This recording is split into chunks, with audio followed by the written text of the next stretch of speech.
BeastNet is brought to you by James Safety Services in partnership with OCR Buddy and OCR Strong. Here we discuss all things OCR and fitness related. Welcome to BeastNet. My brain isn't fully functioning. I'm still trying to recover from an Ironman over the weekend. So No, how'd that go for you? I did hear when you were talking to Mark that you had it one coming up. it didn't go the way I wanted. I mean, I finished, but not in the time I wanted. Um, and it was a combination of things. I was just talking to my trainer Megan about it. The swim was the best swim I've ever had. I felt amazing in the swim. It went great. Best swim I've ever had. Came out of the water, and from the time you came out of the water till you actually rode the bike was almost a full half a mile. That So seems a little excessive. it was, and you're barefoot, of course, going to the bike. And somewhere along the way, and it was like I was telling her, like the area we had the bikes, they told us we shouldn't ride our bikes in that area. We should carry the bikes to the road because there was like thorns and stuff that could pop the tires. And I'm like, and we're running barefoot through this. So, and of course, I went barefoot through it and stepped on something like right behind your toe, like just back from your toes, like the pads of your foot right there, you Yeah. know, right before your toes. So I stepped on something right there in the middle. And so of course when I'm on the bike, I can't push like I want to because that part of my foot, I couldn't see anything in it, but I'm like, whatever, just threw my sock on and went because I couldn't see anything to pull out and went. But by like mile 20, because I couldn't push right because of the pain in my foot, my left leg started having issues because I was overcompensating. So it kind of snowballed. So I mean, I finished it, but like I said, it didn't go the way I wanted, but it also in my brain also kind of showed grit because by the time I got off the bike, my legs hurting because I'm not doing everything right and I'm overcompensating. So I try to run.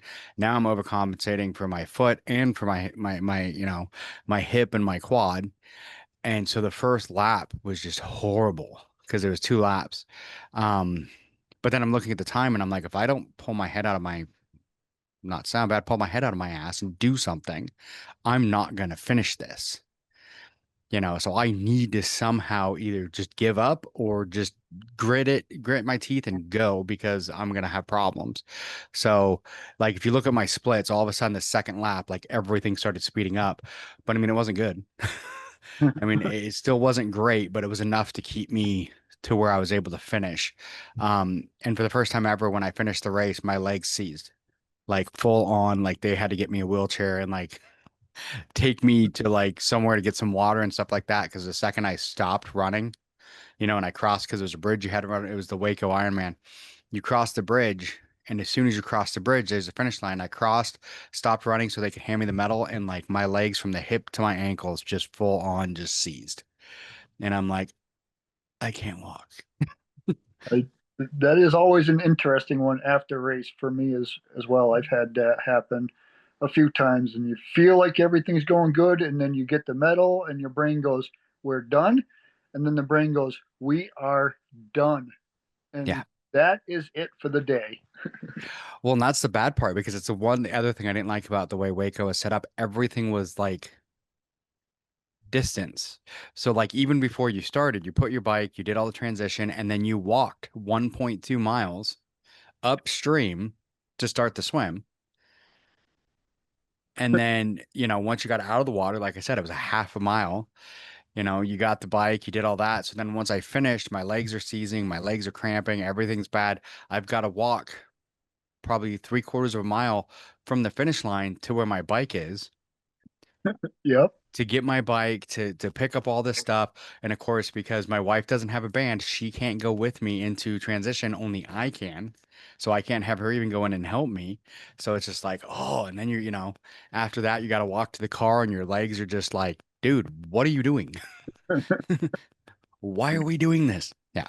So it was definitely, like I said, it didn't go the way I wanted. It was definitely a learning experience. I mean, I've done a couple of them now. And one of them, I'm hoping that one day one of them will go right, but we'll see. It's a lot to go right on one specific day. Yeah. And especially when there's so many different things, like typically I'm worried about the swim because I'm not a great swimmer. For one, I'm weird. I can't. There's like a disconnect in my brain. I can't use my arms and the legs at the same time. It's one or the other. So when I swim, it's all arms the whole time I'm swimming. So which helps because then I'm not, using my legs at all, so they're fresh for the bike ride. But I mean, this one went great though. I mean, it was one of those things I was looking forward to the downriver swim, but it wasn't that big. There wasn't really a big of a current. It was nothing. You couldn't even tell that you were going downriver.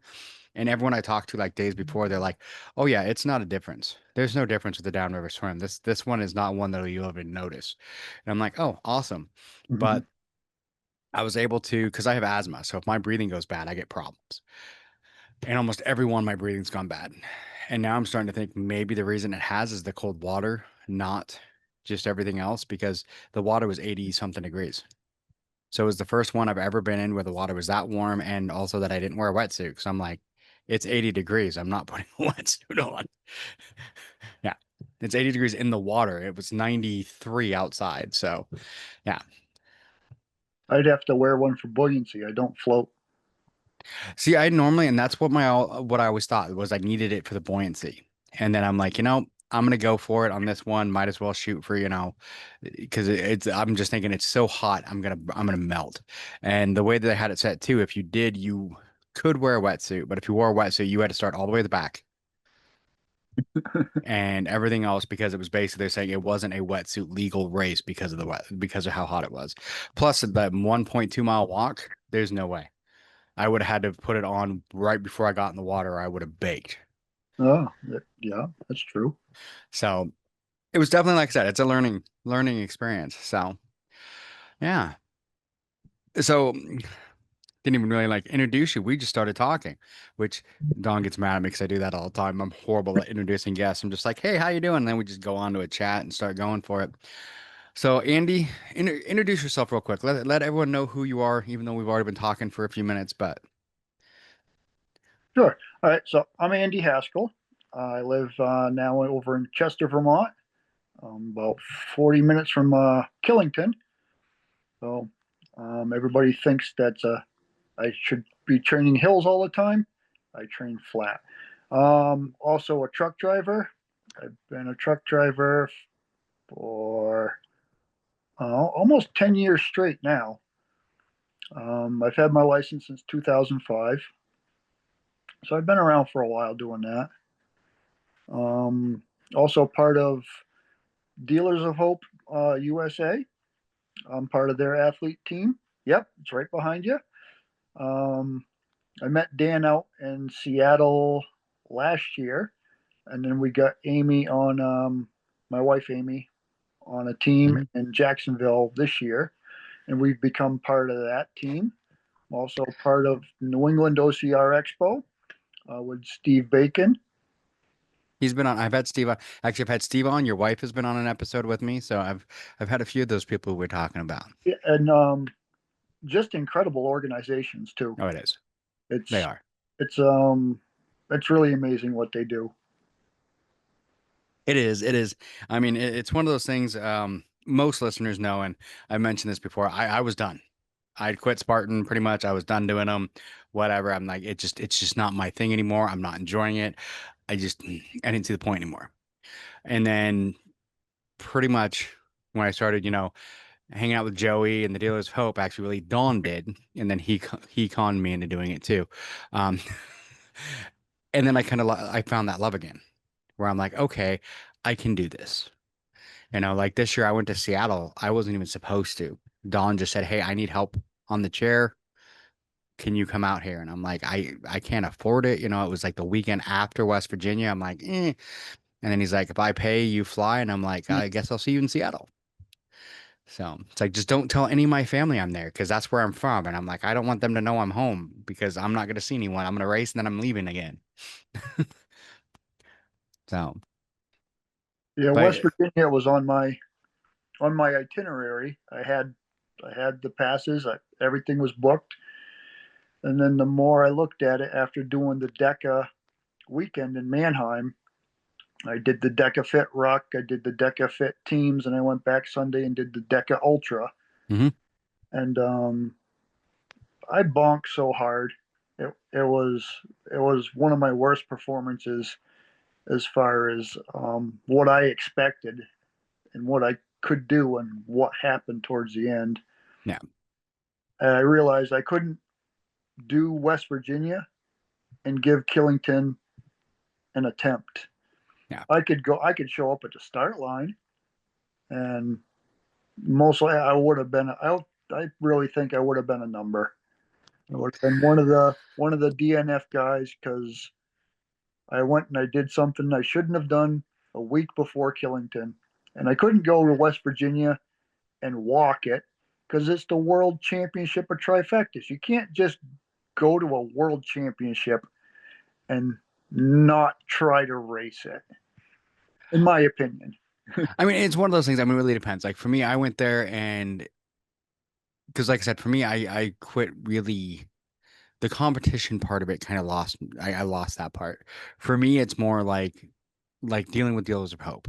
I'm gonna go. It's not about me. It's about other people. So even like West Virginia, I wasn't there with the team, but I had other friends that I knew needed that, just little bit of talking to or whatever. So I had somebody I was with like every race that, kind of talking to them, helping them out, keep them going. And that's what kept me going. I mean, it's kind of for me, it's become one of those things, the Ironmans, the triathlons, those are the me races. Yep. Those are the races where I'm in it. It's me, it's whatever, and I just go. The Spartans for me now is more of a, again, Dealers of Hope, stuff like that, where I'm almost always gonna find that person that I'm gonna hang out with and talk to and help encourage to get them through it, because if I can help them do one obstacle that they wouldn't have been able to do otherwise, my day's made. I've made my day. So West Virginia was fun though because of the swim. The swim was quite interesting. But and I'd never been to West Virginia. And like I've told a lot of people, my goal is to eventually do at least a 5K in every state. So and Spartan trifecta weekend counts as a 5K to me. So it's a little bit more. Um, in fact, I will be doing South Carolina. I'm going to do the ultra, and I'll have that I'll have a belt buckle, which right now on my hangers for the states, Texas, North Carolina, and now South Carolina will all be ultra buckles. So That one's on my radar. I just haven't decided if I want to spend the money for the travel because it's one of them deals where it's probably going to be about the same to fly and rent a car as it is for me to drive down.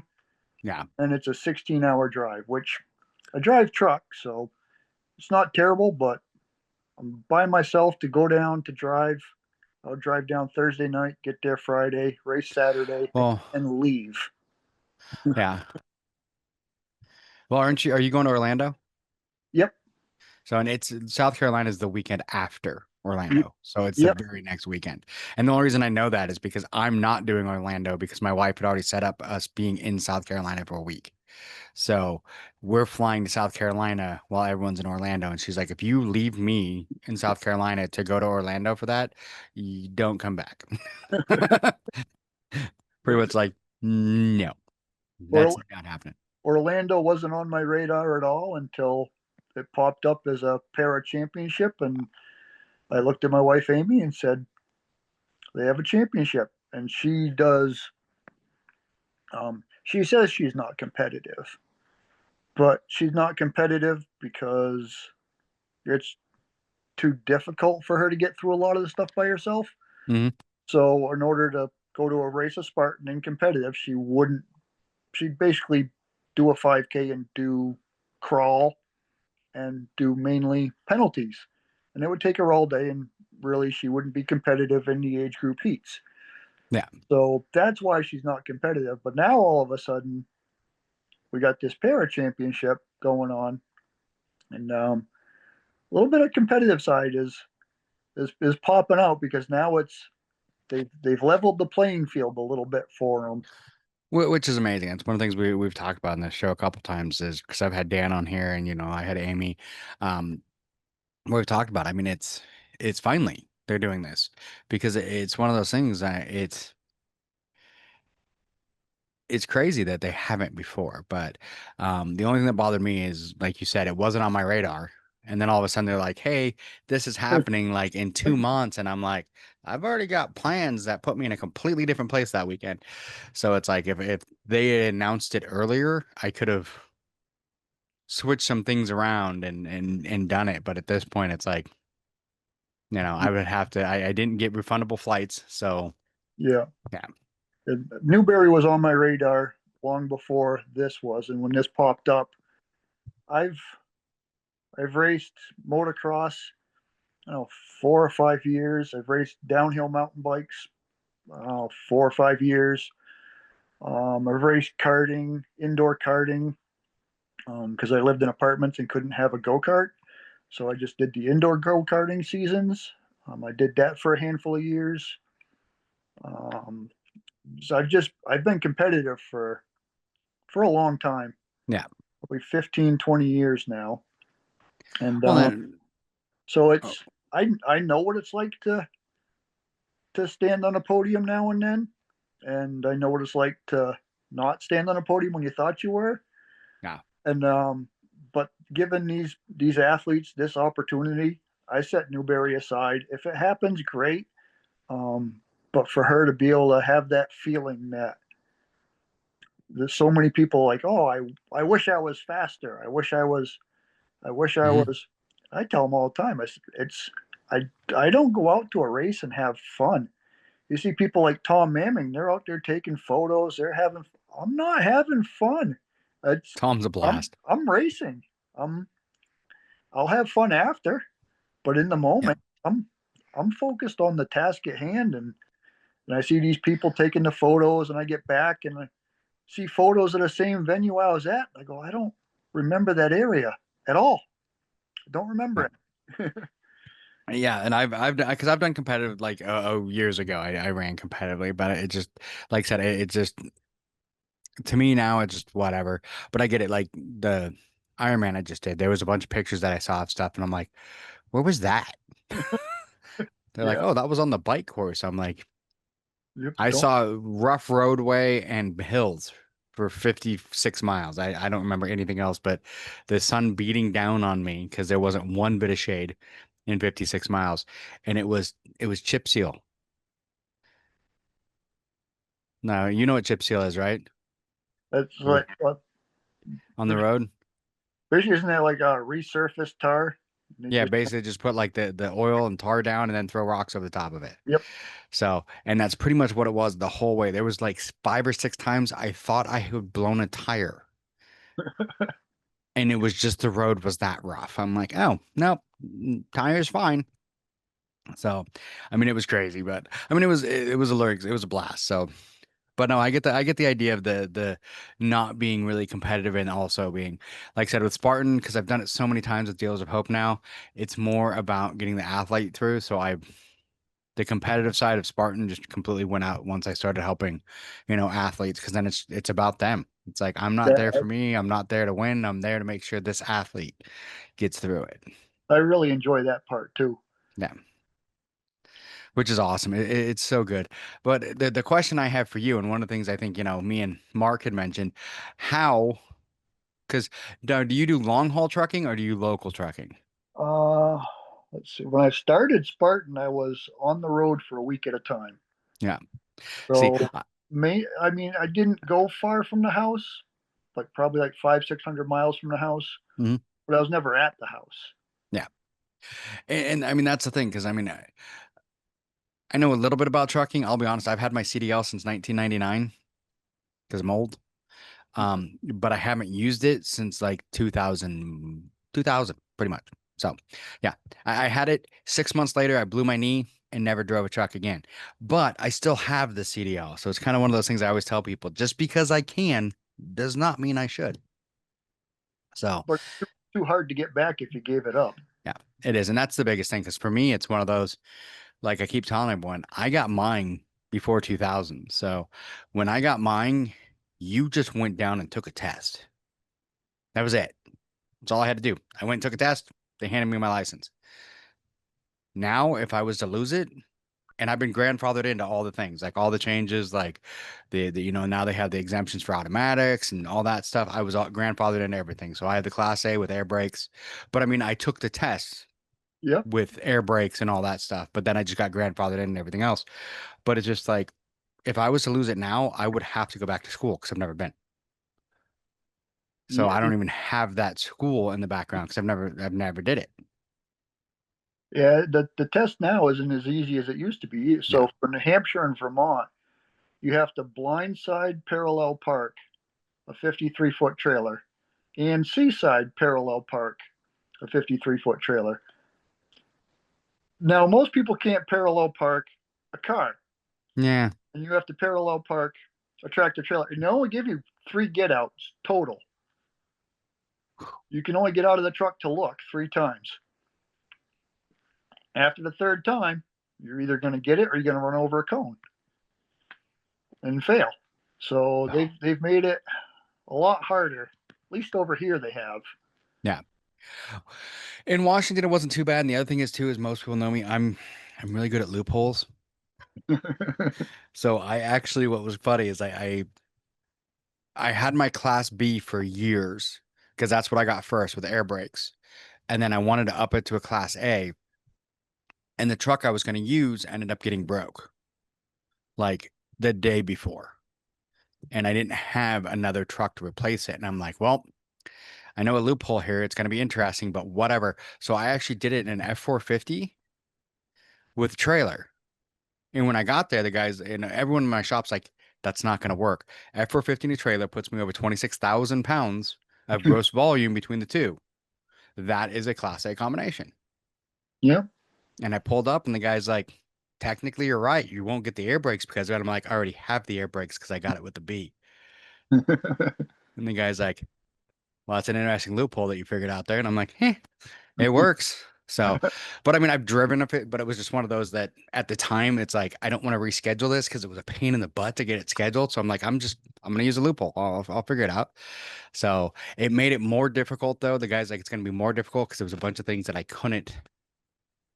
like, couldn't do because of the like the differences between the trailers. And I'm like, whatever, dude, we'll figure it out. So I'm like, it works. But yeah, I know, and that was one of the things like, we'd brought up in the thing when we were talking about was the difficulty of like right now for me, I have it made. I'll be honest. I work from home. So like today I've worked out twice already and I'm probably gonna go do it a third time here in a bit. So I got up this morning, went out to my garage. I have a, garage like gym set up out there. I did a VR workout for 45 minutes, boxing and cardio and all that kind of stuff. And then walked, down the hallway to my office and started work.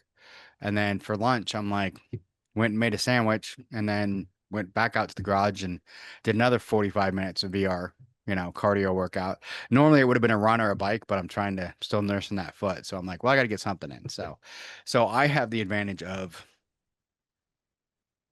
I walk down the hall and I go do whatever I want, and then I walk back into my office. A lot of times I'll go run. I've got a 5K route set up perfectly in my neighborhood, and I'll go run the 5K, come back to my office, take a quick shower, go back to my desk. So it's for me, like I said, I've got it made. It's easy for me to get around to this stuff. Now, when you're driving truck, that gets different because, like you said, you might be close to home, but you're not home. So how do you Very different. how do you get that stuff in? I mean, that Uh, was the one thing I always hated was like when you're working because you have the commute, you have everything else, and for like I said, with you, especially if you're doing long haul, you could be gone for a week. yeah, I usually was. So I'd leave Monday morning about 5 a.m. and I'd get back Friday, usually around 4 or 5 in the afternoon. Once in a while, I'd get a load that went close enough to the house at a time that was appropriate that I could say I'm going to go home because I only live 7 miles from the interstate. Hmm. So I could park my truck on the side of the highway and run home and then run back to work, or I could drop the trailer. And I made a deal with the guy across the street at an antique store that I and he allowed me to park behind his place. So then I could park the truck back there and then go hook it back up to the trailer and take off back to the highway. But as far as working out goes, I have a kettlebell. I think it's 45-pound kettlebell. So it's a heavy one. And then I have a yoga mat, and that's where I get my squats and stuff like that in, do my push-ups, do planks, stuff like that. And my goal every day was 1 hour. 1 hour of easy walking, running, lifting sometimes, or I'd do a little bit of lift, then a run, then a lift, then a run. But it was always an hour. I could usually squeeze in an hour of easy to moderate every day. Mhm. And that built the base to what I have now. But I've switched jobs since then, and now a lot of times I leave at 1:30 to 2 o'clock in the morning. So I'm not getting up before I go to work to do a work. Yeah. I get up a half an hour before I have to be at work.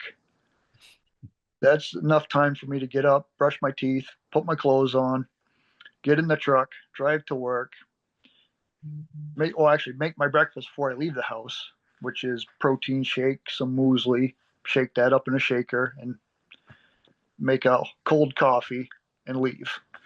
Yeah. Usually get to work within 25 minutes from the time my alarm goes off. And I need the coffee to wake up because I'm not awake yet. And it's a Oh yeah. long time. It's a long time before it gets light at 1 o'clock in the morning. Oh yeah. So I need that coffee. And then now I'm trying to figure out the balance between my sleep, because a couple times I think this week I left at 1:30 in the morning. This morning I didn't have to leave. I didn't have to leave the house till like 10 o'clock in the morning if I wanted to, but I ended up going into work for 8. It was supposed to be a short day, turned into an 8-hour day anyway. So I'm always dealing with that sort of stuff with the training. But now I have Yeah. a Bowflex upstairs, and I have a quiet neighborhood. I can run in the neighborhood. I have hills out behind the house. I can get, I don't know, 400 or 500 feet of vertical gain and descent, probably 3 miles. It's not bad. I get pretty. It's pretty good. It's not Killington, but if I want it, I can make it pretty miserable with a rucksack. So I have pretty good access to that. It's just depending on when I get home and when I have to leave in the morning as to what I can do. Yeah. Some days will be like I plan on doing something hard, and then I find out I have to leave at 1 in the morning. So then it turns into something easy because I don't want to try to go to bed after doing a hard workout. Because then I Yeah. sleep. And I mean that's the hardest part. I mean, and it's one thing I think a lot of people don't understand is you see all these like, kind of cookie cutter workout ideas, and that's one of the things that I always talk about. I mentioned that they work for some people, but there's other people who have, scheduling stuff. That was one thing when I still lived up in Washington. Like the company I worked for, it was much the same, where it could be like I don't have to leave the house until 8 or 9 o'clock in the morning, so I could do something before I left the house. But then there was other days where like where I had to go teach at was 4 hours away, and I need to be there at 7 in the morning. So I needed to leave by, Yep. 2:30, Early, 3 o'clock in the morning. early. So of course I'm not going to work out before, but then you don't really want to work out because the day before I didn't get off early. So, I got 8 hours basically between like the time I got home before I need to leave again. And it made the working out schedule tough. And like I said, what's nice now is I've got it made because I work from home. So I can just, unless I have a meeting that interferes, and then I just have to move it an hour one way or the other, and I just go work out. But that's, I think, the hardest thing for a lot of people is finding that time to be able to do it. It's one of those things that it's tough. It's it's really how bad do you want it? I mean, Mhm. I don't believe any of us really want to go to work. No. I mean, if it was something that we really loved, we'd do it now and then. We'd do it when we wanted to, but then we'd go find something else to do when we wanted to do that. We wouldn't do it every single day. No. But we go to work almost every single day. So if you treat your workout the same as long as it fits within certain perimeters. Obviously, if you're going to get 6 hours of sleep for 3 or 4 days in a row, the sleep is more important than trying to cram in an hour workout. Now you're at 5 hours of sleep. That's not good. No. But yeah, if you want it bad, you can go out and I can I can turn myself inside out in 10 minutes, running up and down the road and try and do a VO2 max. 10 minutes of that, and that's a day. I don't even need an hour to do something like that, turn myself inside out. So, And I think that's it. Most people think, oh, you need to work out for hour, 2 hours, whatever a day. You need to be in the gym for 4 hours a day. And it's like, nobody has time for that. You just have to find the workouts that work. yep, yep. You just have to want it. The hardest thing is the appointments um, during the week. Chiropractor appointments. I haven't been to boy, do I really need a chiropractor lately. Massage therapist, and anything to help the body. Mm-hmm. They're generally not open on the weekends. No. And to try and schedule, I'll call them up. Well, we're booked till next week. When do you want to come in? I can't tell you until 35 minutes before I'm ready to come in when I'm parking my truck that, hey, today is a day I can come in. Because like today was supposed to be 2 hours worth of work. Go in, go down 45 minutes, pick up a load, come back, wash the truck. That was my whole day. It turned into an 8-hour day. A 2-hour day turned into an 8-hour day in the blink of an eye. Mm-hmm. If I'd have made an appointment at noon, I'd have missed it. I would have had to cancel. So that's the hardest thing is getting the health care and the time for yourself to go have these appointments. It's generally a day off. I have Yeah. a day off, and then I can schedule an appointment. Which it sucks that that's the way it has to be sometimes. But yeah, I know one of the companies I worked for, I used to have to out all the time. I would have to set all my appointments on pretty much like the same day and then take the day off.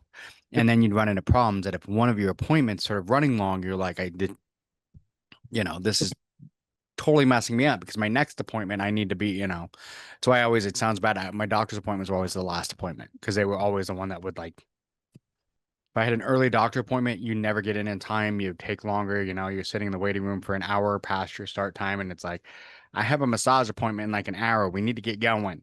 Yep. Yep. Yeah. So yeah, no, I get that one. That's always a tough one is because I mean you still need the massages and the chiropractor and the doctors and all that stuff to make sure that you're healthy, especially once you start getting older again. I mean, I'm almost that big ugly 50 and I don't want to, the body's falling apart. It's like right now, trying to figure out what I'm doing, after this weekend doing an Ironman. My foot's not quite right. My left leg's still sore from everything because the issues with everything else. So it's like trying to make sure it's like, okay, I still need to get my workouts in, but modifying them a little bit. Like instead of normally, because today's Thursday, normally I'd be doing a run, or today's a bike day. Normally I'd be riding the bike. So I did do 16 miles on Tuesday on the bike, but um, it hurt the foot. So I'm like, I should probably take a couple more days. But so today I'm like, okay, instead of doing another bike day, I'm just going to do another VR workout.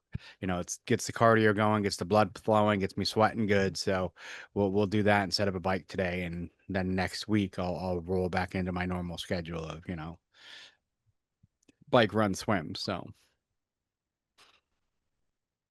Yeah, I had yesterday as a rest day, and today was supposed to be a workout day, but we'll see. We'll see what I can get in after this podcast. What I can get in. It might just be a walk around the neighborhood just to get the body moving. But the thing is, like the little stuff, people also think, well, I got to go out and I got to run hard. yeah, And I was the same way when I started. But what I realized is if I go out 10 minutes today, let's say after the podcast, if I go out for 10 minutes and walk around the neighborhood, as opposed to not going out at all and walking around the neighborhood, that's 10 more minutes of fitness I'm going to get today than I would otherwise. And it yeah, doesn't sound like much, but if you add up all those days that you miss over a year and put in 10 or 15 minutes instead of that, it's a lot of minutes of fitness that you've missed because you thought you needed an hour. Like I said, and I think that's people's mistake. They think they need that hour or whatever, but if you do even just something like you said, as simple as a walk, it gets the blood flowing, it gets everything moving, it gets the joints moving. And I know a lot of people, like, oh, that it's gonna make my knees hurt or whatever. It's like actually moving them and walking actually makes them feel better most of the time. So go walk a little bit. You don't have to run hard. You can just walk, get the body moving, get the muscles moving, everything else. That's kind of one thing for me is at work, because I tell everyone working from home, at least every 2 hours at least, I will get up and go walk around. Whether it's just walking, around the house, go walk around the yard, something, or go do a workout, whatever, just to get the to move. It's like the big thing they keep telling us now, sitting is the new smoking. Like it's It's the one thing that's horrible for you. And for someone like you who's driving a truck, it's really hard to get up and walk around when you're driving a truck. So, especially like I can't even remember what day it was. They all blend together, but I had to go basically from, let's say, Killington, Vermont, because a lot of people know where that is, mhm. to Long Island. From Long Island, I had to go back out off the island around George Washington Bridge, down past Elizabeth, New Jersey, pick up a load down there. Go back up to northern Jersey, drop that load off, then head out to central PA. There wasn't a whole lot of walking around. It was from here to Long Island. I got out, unloaded the truck. That took 20 minutes. I walked around the truck maybe 3 times. Hopped back in the truck, drove another 3 hours. Walked around the truck maybe 3 times. Drove 2 more hours, walked around the truck once. Drove another 5 or 6 hours, and that was the end of my day. Yeah. And there's not much movement. There's not. I mean, that's one of the hardest parts. I mean, I see it all the time, and I mean, because what I do as a job now is I'm a safety manager, and that's one of the things I look you look at was like ergonomics and all that kind of stuff. When it comes to truck drivers, it's one of the toughest jobs in those kind of things because figuring out the ergonomics and also figuring out like how to get. Because we tell people all the time, if you're sitting at your desk, you need to get up like once an hour and just move. Well, you can't really do that in a truck. Nope. Like, are you going to tell your truck driver, I need you to pull over every hour and go walk around the truck? No, I mean, because would it be healthier for him? Probably. Would it be good for my bottom line? Probably not. Because, now I've either got the truck idling or, Yeah, it's not moving. If it's not moving, it's not, it's not going places. So it becomes one of those tough things as a truck driver, that you always ask truck drivers, like, how do you, everyone always asks, why are truck drivers so unhealthy? And I'm like, it's part of the job, it, but it doesn't have to be. it, it's a hard part of the job, and then you top that off with, especially for the over the road guys and women, um, our refrigerators aren't very big in the truck. If we even are lucky enough to have a refrigerator in the truck, so that leaves truck stops, and anything healthy at a truck stop is ridiculously expensive. Hmm. So you're left with McDonald's, Burger King, Wendy's, some fast food burrito that you got under a heating lamp. Those are generally the options. So yeah, it's a very unhealthy profession. It is. It is. It is, and it's unfortunate. I mean, there's ways that you could, but like you said, it's with if you do have a fridge, it's tiny. I did meal prep when I was on the road, so I'd meal prep everything Sunday, and it would last me till Friday if I did it right. But I think I go through about 12 pounds of protein powder a month because, well, it's one, it's fairly cheap. Two, it doesn't go bad. And three, it's always healthier than a truck stop. So because of what I can fit in the fridge, well, now the truck I have doesn't have a fridge, but what I could fit in the fridge before was only enough for maybe a breakfast and a dinner. or a decent dinner for the 5 days. Yeah. That's all there was for room in there. You had basically 5 good meals. You're still missing 10 other meals that you have to replace Mhm. with something. So the protein powder um, is what I replace it with. Yes, that's where I got lucky. Like when I was teaching a lot, I'd have to drive and spend a lot of time on the, driving, but I was home at night. So it was like pretty much like one meal I could figure out like breakfast before I left the house. Yep. And then I might have one meal that I had to figure out during the day. So I had like a lunch box that of course I could put ice in and keep it cool if I needed. But then I also had this like basically hot plate kind of thing, whatever, that was like a heating whatever, a heated lunchbox that I could plug in. So if I'm like, okay, I know I'm going to eat in like 45 minutes. If I plug this in, whatever my leftovers that's inside there will be hot by in 40 minutes when I'm hungry. But other than that, but that's for one day. Like you said, if I was gonna be gone for 5, Yeah, you're running out of options pretty quick. yeah, yeah.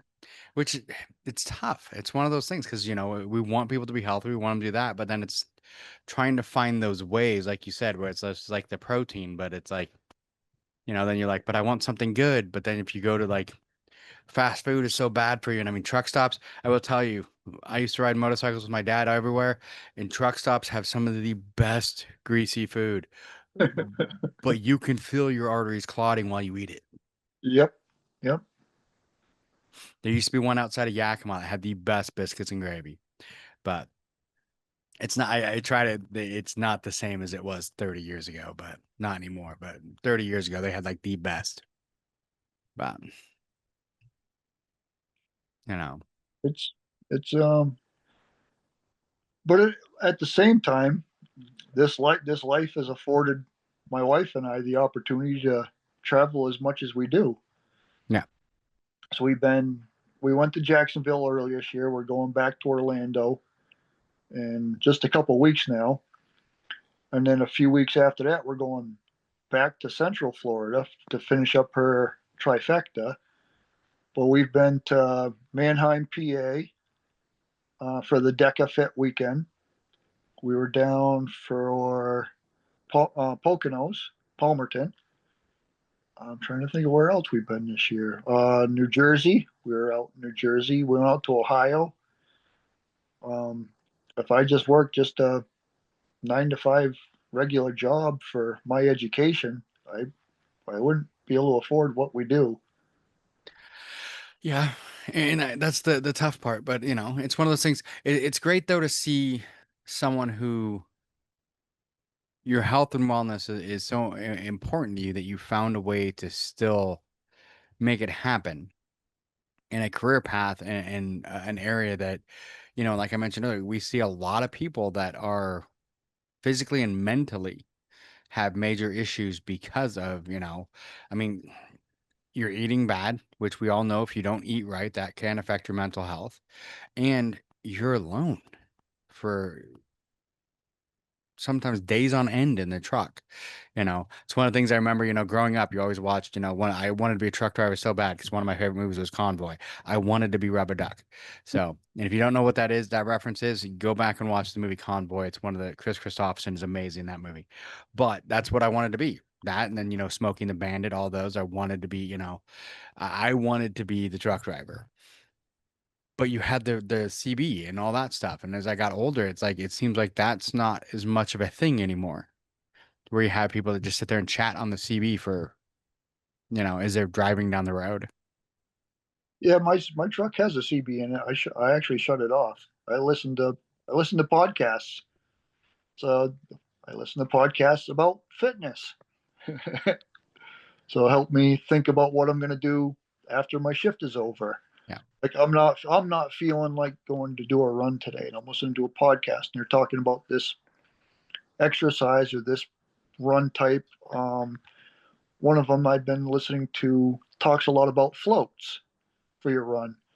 So you run at a moderate heart rate, and then you slow the pace down a little bit so you can kind of recover to get the heart rate down a little bit, and you stay there for a little bit, then you ramp it back up, and then you drop it back down. So almost like a run walk, which actually at Hmm. my fitness, it actually ends up being a run walk.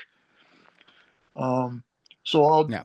I'll listen to a podcast that's talking about stuff like that, and I'll come home and I'll try that what they were talking about in that podcast. So a lot of times it'll get me from going, I don't want to do it, to, oh, that sounded like kind of like fun. Instead of not doing anything, I'll go do that. Yeah. But it also, I it gives you the human voice, yeah. not singing. It's almost, you're almost interacting with it because you're engaged in it, but it's people talking. I used to listen to music a lot when I ran, and I've changed it now. I listen to podcasts when I run because the problem I'd run into is I would have a plan in my head because I use an app on my phone called Intervals because I do a lot of the like run walk and the interval, running and stuff like that. Um, and that's how when I lost all the weight in 2020, that was one of the big ways I did it was, run for this much and then kind of back off for, so much time. And then as I got better, I kept increasing the amount of time that I was running and lessening the time I wasn't. Um, so I have an app on my phone called Intervals. And when I have my headphones in, it's hooked to my headphones. So every once in a while, all of a sudden it'll start counting down. It's like, okay, cool, I need to switch. And then, so I found that I was having problems because with the music, I wanted to go to the beat. Yep. So if I had fast music, but I was supposed to be walking, I had issues and it made it difficult to focus, sometimes. So once I started listening to podcasts, it's just the same thing the whole time. But my brain, I can think, okay, I need to do this, I need to do that. I'm so old school. I used to when I had my first like MP3 player, like 30 years ago, whatever, I actually had the MP3 player set up as I knew what I was supposed to be doing by what song was playing. So I'd have it set up each song like, okay, if this song's playing, I'm supposed to be running. If this song's playing, I'm supposed to be kind of backing off a little bit. If I hear this song, I should be at mile, you know, 2. And if I'm not, my pace is off and I need to speed up, So it was, because back then, I mean, people look at us now. We have, the smart watches, we have the apps on our phones, we have everything else. And it's like, there used to be, they're calling it what, raw dogging now, where you go out and you run with no technology. And we're like, that was just our life, man. I, I I use my watch. That's it. I don't listen to when I'm out. I don't listen to anything. I want to be present in the moment. For me, it depends. If I'm out in the wilderness, like if I'm out on a trail, my headphones aren't on. I have nothing. But most of my running is city running. I'm in the city. There's a lot of cars, a lot of this stuff. I'm like, I don't want to hear the cars. I don't want to. So I run, but my headphones, I have uh, the, what do you call them, bone conduction. Yep. So I can still hear what's around me. So I even have the set of bone conductions I can use in the water and swim with. So, but it, I found without it, I'm forced to be in my thoughts. And part of my training is I don't actually go out to exercise just for the fitness. So I do it to be better at Spartans, be better at running. And Spartan, you're not supposed to have any music. no. So if I'm out and I'm used to having music and I'm having a low moment and I just switch my song to something that picks me up, well, if I follow the rules in competitive, I'm not going to have that. And now what am I going to do? So that low moment could get really low. I generally don't really have low moments on Spartan courses just because Yeah. it's just nice environment. You're out, you're running through the woods. You generally have somebody you can chat with for a minute or two, and either their pace is different or your pace is different, and you split ways, and you're good for a few more minutes, and then there's an obstacle, and then you have your thoughts for a couple minutes, and Yeah. And because that's one thing with like Iron Man, like, and it cracks me up because now, because Shocks is what I have. That's the bone conduction I have. They're a sponsor of Spartan and they're a sponsor of Iron Man, and both of those races say you're not supposed to wear them when you're running them. So, they're like use them for training, just don't use them during our race. Which and that's the thing. Like once the Iron Man, it's I was out there for 8+ hours with no headphones, no nothing, just as I said, they call it which cracks me up every time they say raw dog, and I'm like, that meant something completely different to my generation. Just saying. You know what Yeah. I'm talking about. And But not only did you have no music, you had that thorn that you had stuck in your foot. yeah. So you couldn't even block that out with some sort of uplifting music. So I mean, it's one of those things that I mean, it's for me, like I said, if I'm out in the wilderness, I'm not gonna wear headphones. I might have them on so that like if I get a phone call or something, because my phone's always with me, mainly because I have everyone always cracks up. I have the GPS tracker on my phone. So if something ever happened, my wife could find me. I always told my wife that one of these days I'm gonna have a heart attack while running, and you can just find the body by, following the GPS tracker. But so I have the phone for mainly that reason.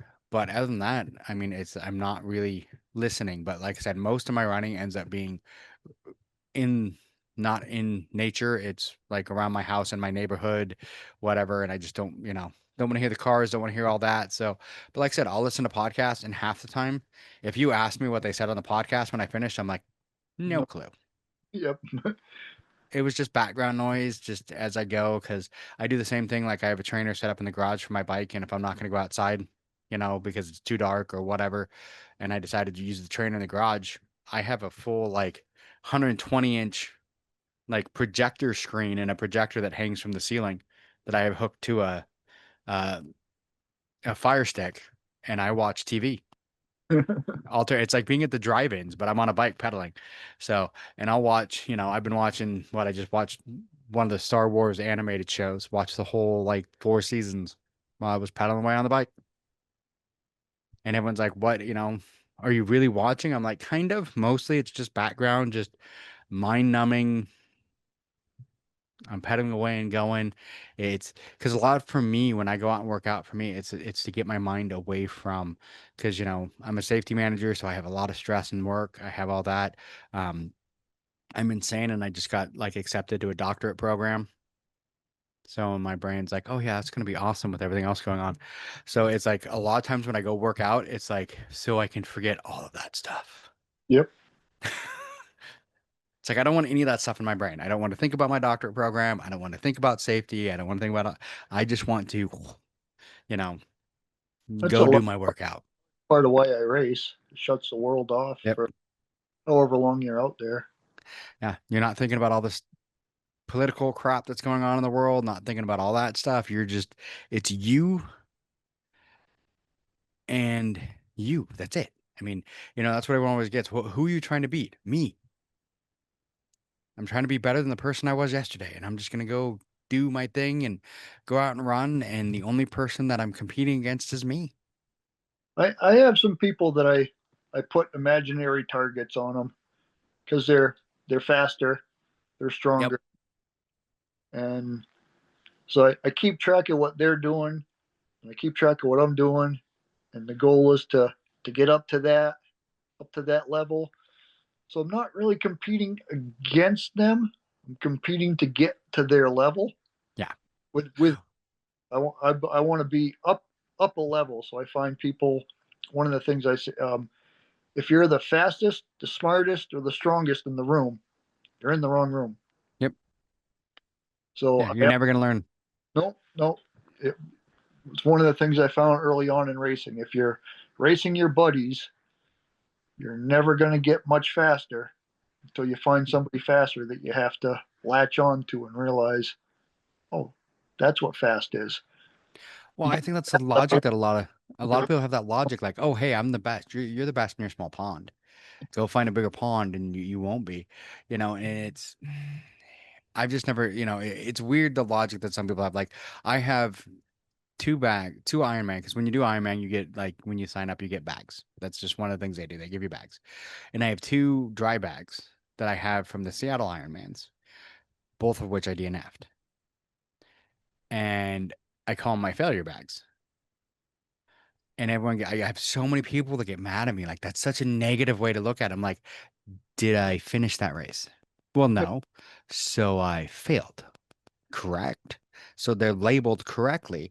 And I'm like, I'm not looking at them like, oh, I failed. Boo hoo. Wah, wah. No, I'm looking at like, I failed this. This is why I failed this.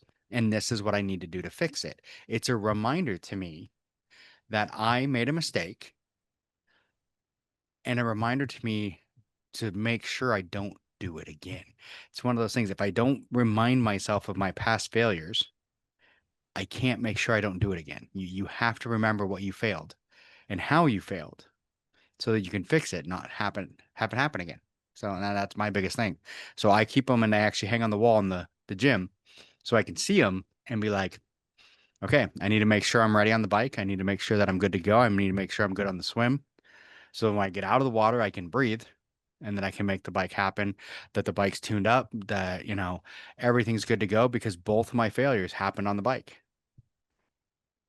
So it's like, I know what I did wrong and that's it. You focus on certain things. And some people, if it's not the way they focus, they're like, oh, it's like, no, we do things differently. We have to because we're different people.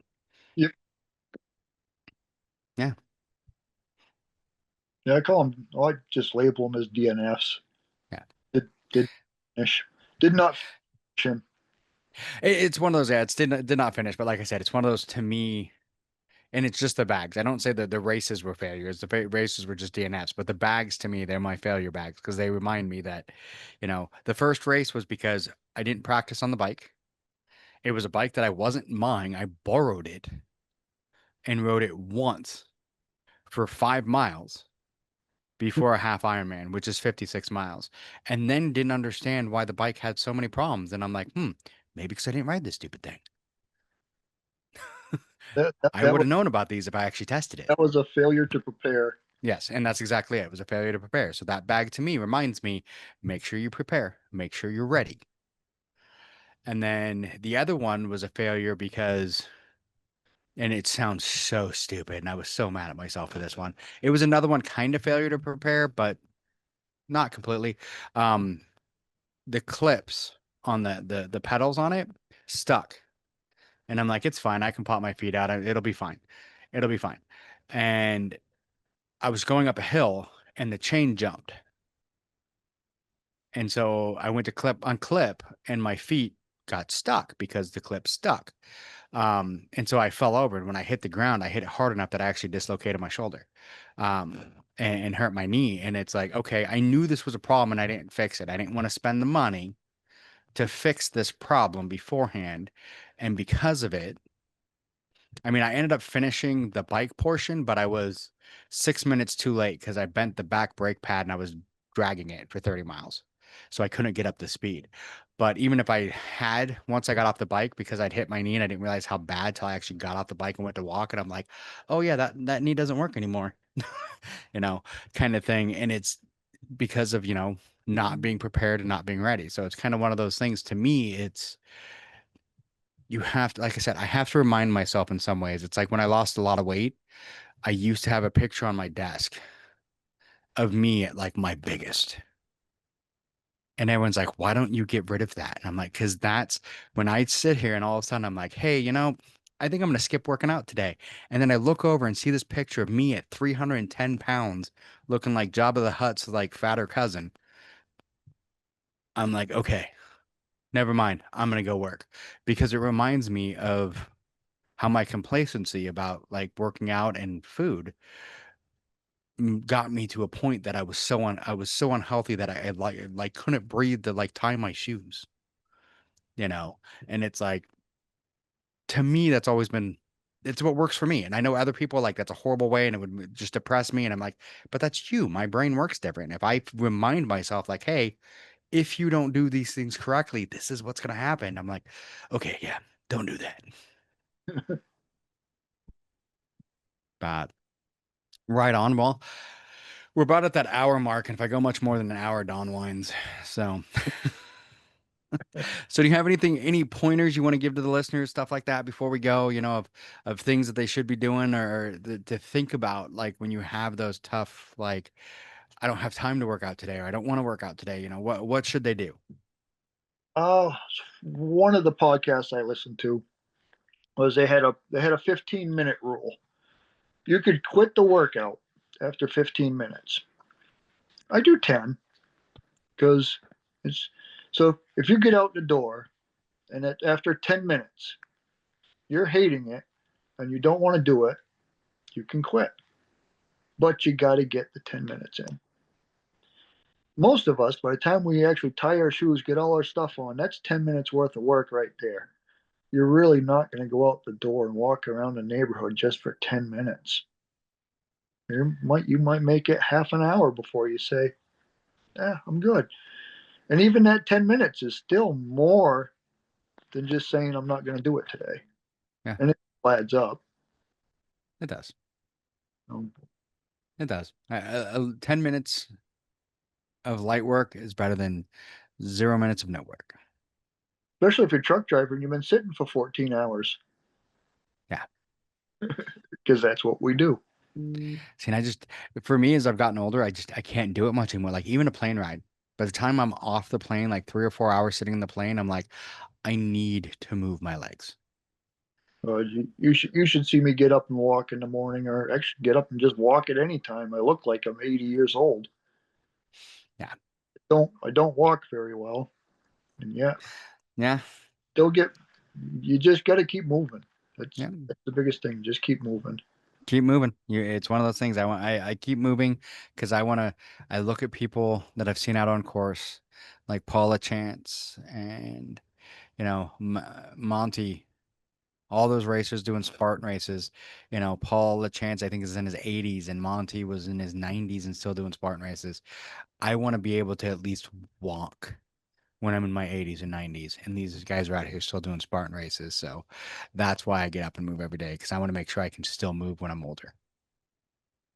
Yeah, because if you're not moving now, you can't go 10 years from now and say, well, if I could turn the clocks back and do this. Yeah, because you can't. The clocks don't turn back, but you can get to the point 10 years from now and just say, I did all of this. I'm glad I did all of that. Yep. Exactly. Right on. Well, it's been great talking to you, Andy. And I look forward to meeting you one day. Hopefully you're in South Carolina or one of those ones and I can meet you in person. So might be this year. Right on. Well, good luck, and I will talk to you soon. All right. Thank you very much for having me on. All right. Thank you. Thank you. Bye. Thanks for listening to the BeastNet podcast. If you haven't done it yet, find us on Facebook, like and share the podcast. Give us a review on iTunes or Spotify. All these things will help to expand the show in the future. Don't forget to subscribe and let us know what you think and what you'd like to hear.